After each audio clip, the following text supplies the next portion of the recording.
आपने एक अनार बम दिया था और मिठाई तो एक भी नहीं दी थी मुझे। इस बार अच्छे से दिवाली मनानी है, मुझे पटाखे भी चाहिए, अभी चाहिए, मतलब अभी चाहिए। आलिया, कितनी बार बोला है मुझसे जिद मत किया करो।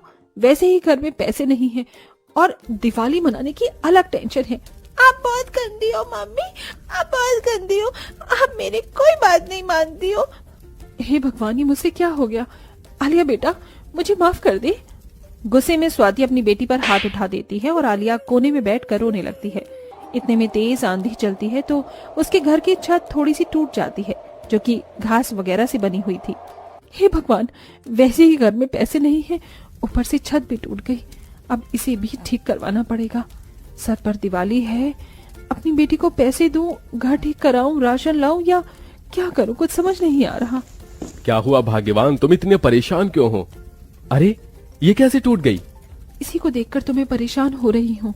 अजी, आप कुछ पैसों का जुगाड़ कर पाए हैं क्या? राशन भी नहीं है, आलिया को पटाखे चाहिए और अब ये छत भी ठीक करानी पड़ेगी। कहाँ स्वाति, मैंने मालिक से पैसे मांगे, वो दे ही नहीं रहे हैं। अब मैं क्या कर सकता हूँ? और रही इस छत की बात, तो मैं इसे खुद ठीक कर दूंगा, लेकिन फिर भी दिवाली की पूजा के लिए तो पैसे लाने ही होंगे।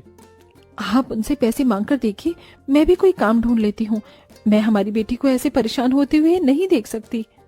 माफ कर दो भाग्यवान, मेरी वजह से तुम्हें और मेरी छोटी सी बेटी को परेशान होना पड़ रहा है। आलिया बेटे, रोते नहीं है, अपने पिताजी के पास आओ। पिताजी, मुझे पटाखे चाहिए, मम्मी मुझे बहुत डांटती है। अरे रो मत मेरी गुड़िया, मैं तुझे दिवाली के दिन पटाखे जरूर ला कर दूंगा। चलिए अब खाना खा लीजिए। फिर गरीब परिवार एक साथ बैठकर मजबूरी में खिचड़ी खाता है। अगली सुबह अशोक अपने घर की झोपड़पट्टी को ठीक कर देता है और काम पर चला जाता है। स्वाति अपने घर के बाहर जब झाड़ू लगा रही थी तो उसी के सामने अमीर बंगले वाली सोनिया अपने बंगले पर 6-7 मजदूरों से घर की पुताई करवा रही थी। अरे इतने धीरे धीरे हाथ चलाओगे तो काम कैसे निपटेगा? कल दिवाली है, जल्दी करो। अरे ये गरीब स्वाति, अभी बताती हूँ इसे। ओफो, मेरा घर कितना बड़ा है, 6-7 मजदूर होने के बाद भी काम खत्म होने का नहीं नाम ले रहा। ऊपर से इतना महंगा पेंट करवाया है, डेकोरेशन भी करवाना है, कैसे होगा सब? अरे स्वाति, तुम्हें तो कोई काम नहीं है तो मेरे घर आकर कुछ काम कर दो। वैसे भी तुम गरीब हो, 2-4 पैसे ले लोगी तो तुम्हारी दिवाली अच्छी बन जाएगी। जी सोनिया बहन, मुझे काम तो नहीं चाहिए, लेकिन पैसों की जरूरत तो है। ठीक है, मैं आपका काम कर दूंगी। हाँ तो इतना सोचकर क्या बोल रही थी? आ जाओ, घर की सफाई करनी है वैसे भी। फिर स्वाति सोनिया के घर की सफाई करने के लिए चली जाती है। अरे ये खिड़की ढंग से साफ करो, मुझे तो इस पर अभी भी डस्ट दिख रही है। ठीक से काम नहीं करोगी तो पैसे भी नहीं दूंगी। ठीक है दीदी। स्वाति जाले वगैरह साफ करती है। इतने में उसकी बेटी आलिया ढूंढते हुए आ जाती है। माँ, आप यहाँ क्या कर रही हो? घर पर क्यों नहीं थी? आलिया, तू यहाँ पर क्या कर रही है? मुझे थोड़ा काम है, मैं आ जाऊंगी, तू घर जा। ओहो, ये तेरी गरीब बेटी यहाँ पर क्यों आई है? मेरे घर को गंदा करने? तेरी माँ यहाँ पर काम कर रही है, चल अपने घर जा यहाँ से। सोनिया के कहने पर आलिया की आंखें नम हो जाती हैं। इतने में सोनिया का बेटा ऋषभ हाथ में गिफ्ट और बड़ा रॉकेट लाता है। ओ बल्ले बल्ले, शाबाश शाबाश। माँ देखो, पापा ने मुझे कितने बड़े बड़े पटाखे दिलाए हैं। और आलिया, तू यहाँ क्या कर रही है? तेरी फ्रॉक कितनी फट रही है, ये छोड़। देख, मेरे पापा ने कितने बड़े पटाखे दिलाए मुझे, और दिवाली के लिए 2 कपड़े दिलाए हैं, दिन के लिए अलग, रात के लिए अलग, और मिठाई भी खाऊंगा। तुझको तो ये सब मिलेगा नहीं ना, तेरा तो घर भी झोपड़ी जैसा है। ऋषभ बेटा, ऐसे नहीं चिढ़ाते। आलिया बेटा, चॉकलेट रख लो। विराट जैसे ही उसे चॉकलेट देता है, सोनिया उससे चॉकलेट छीन लेती है। क्या जरूरत है इन गरीब लोगों पर इतना प्यार न अच्छे व्यवहार करने की? मुझे नहीं दे सकती तुम? फिर स्वाति के इशारा करने से आलिया अपने घर चली जाती है। सोनिया के घर सफाई करने के बाद सोनिया गरीब स्वाति को 500 का नोट देती है, जो कि उसके लिए बेहद कम थे। इसे वो अपने घर का राशन और पूजा का सामान ले आती है। ये क्या, मैं तो अपनी बेटी के लिए कोई पटाखा नहीं खरीद पाऊंगी। अब इस 10 रुपए से क्या होगा? सुनिए भैया, मुझे एक फुलझड़ी दे दीजिए। 10 रुपए का कोई पटाखा आता है क्या आजकल? 20 का है वो। भाई साहब दे दीजिए, आपकी बहुत कृपा होगी, कम से कम मेरी बेटी खुश हो जाएगी। ये तो मेरा दिमाग खाने लग गई गरीब कहीं की, इसे खराब पटाखा दे देता हूँ। ये लो। स्वाति खुशी से वो फुलझड़ी लाकर अपनी गरीब बेटी को देती है, जिससे वो खुश होकर उसे जलाती है तो जलती ही नहीं है। मम्मी, आपने मुझे बेवकूफ बनाया ना, ये खराब पटाखा देकर फुलझड़ी जल भी नहीं रही है। आप बहुत गंदी हो। आलिया फिर से रोती हुई चली जाती है। ये देखकर स्वाति को बहुत दुख होता है। कुछ देर बाद वो देखती है कि उसकी बेटी जमीन पर कुछ ढूंढती है और एक छोटे से लोहे को उठाकर कबाड़ी वाले को देती है। अंकल अंकल, इसके मुझे कितने पैसे मिलेंगे? अरे बेटी, तुम इसे बेचकर क्या खरीदोगी? अंकल, मेरे को फुलझड़ी जलानी है, वही लाऊंगी इन पैसों से। ये लो बेटा। आलिया कबाड़ी वाले से पैसे लेकर 2 फुलझड़ी खरीद कर ले आती है और बड़े प्यार से उसे जलाती है। ये हाँ, मजा मजा आ गया, मजा आ गया। ये फुलझड़ी तो जलती भी है। अपनी बेटी को देखकर स्वाति खुश भी होती है, पर उसे एक दुख भी था। मैं कितनी बेबस माँ हूँ कि अपनी बेटी को पटाखे लाकर उसकी दिवाली अच्छी मनाकर खुश भी नहीं कर सकती। ये हाल हो गया है कि कबाड़ा बेचना पड़ रहा है। मम्मी देखो, मेरी फुलझड़ी चल रही है। आप लाइट वगैरह कब लगाओगे हमारे घर पर? देखती हूँ बेटी। अशोक को तब भी पैसे नहीं मिलते हैं।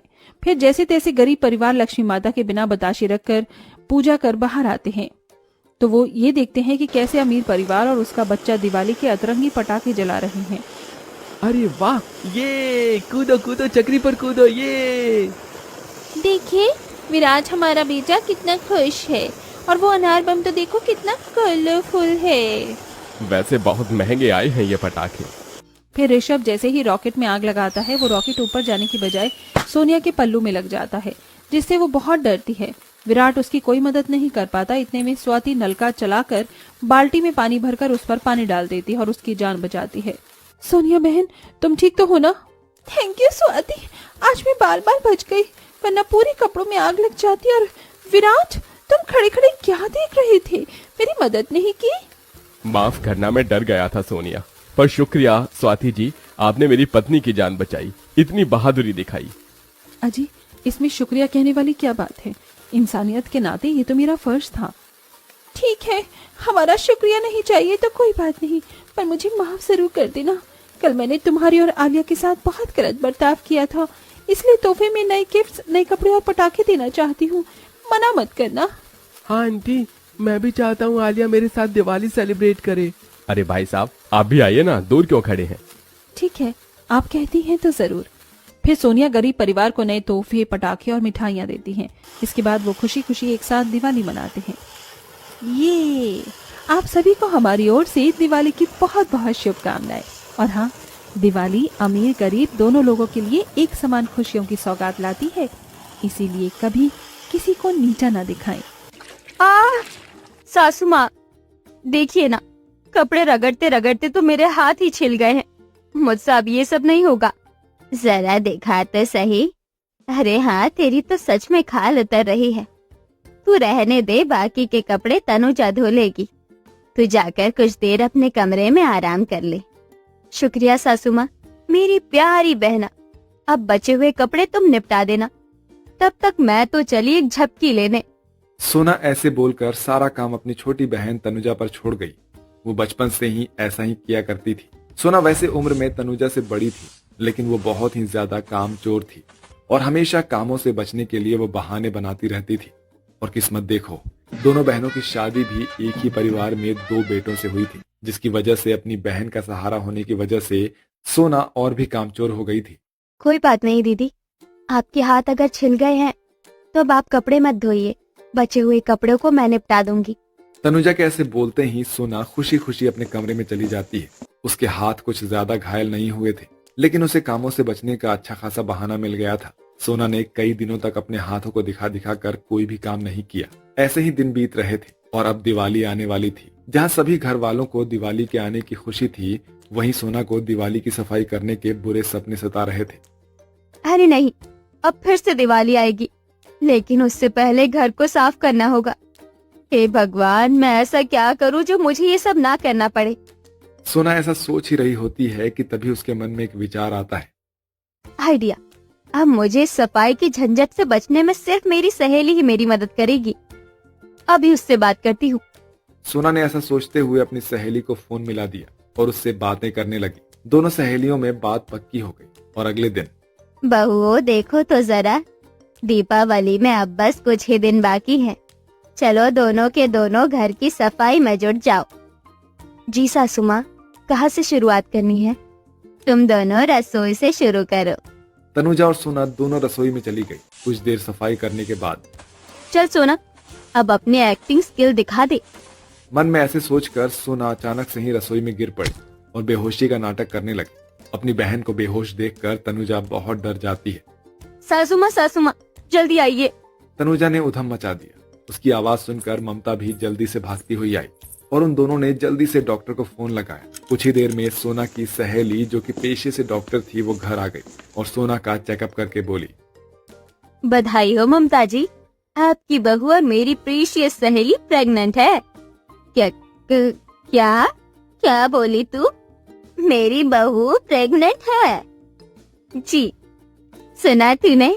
तनुजा, मैं दादी बनने वाली हूँ। अरे वाह। ममता ये खबर जानकर बहुत ही ज्यादा खुश हो गई। लेकिन ये सब तो दिवाली की सफाई से बचने के लिए सोना का एक बहाना था, जिसमें उसकी सहेली भी शामिल थी। वाह गौरी, क्या जोरदार एक्टिंग की है तूने, एकदम कड़क। सोना बहू, तूने मुझे दुनिया की सबसे बड़ी खुशी दे दी। अब तुझे कुछ भी करने की जरूरत नहीं है। सब कुछ मैं और तनुजा मिलकर संभाल लेंगे। तू बस इस नन्ही सी जान का ख्याल रखना। तनुजा, तू जाकर रसोई की सफाई को पूरी कर, तब तक मैं गार्डन को साफ कर दूंगी। और सोना बेटा, तुझे अगर किसी भी चीज की जरूरत हो तो मुझे बेझिझक बोल देना। जी माँ। सोना का प्लान कामयाब हो चुका था। बेचारी तनुजा जाकर अकेले ही घर की पूरी सफाई में लग जाती है और सोना मजे से अपने कमरे में बैठी हुई किताबें पढ़ रही होती है। मेरा तो मन दही भल्ले खाने का हो रहा है। अभी इस जमुना को तंग करती हूँ। तनुजा, तनुजा। हाँ दीदी। तनुजा, मेरा मन दही भल्लों का हो रहा है। अच्छा, आप कुछ देर इंतजार कीजिए, मैं अभी बना कर लाती हूँ। बेचारी तनुजा को सफाई छोड़कर सोना की बातें माननी पड़ती है।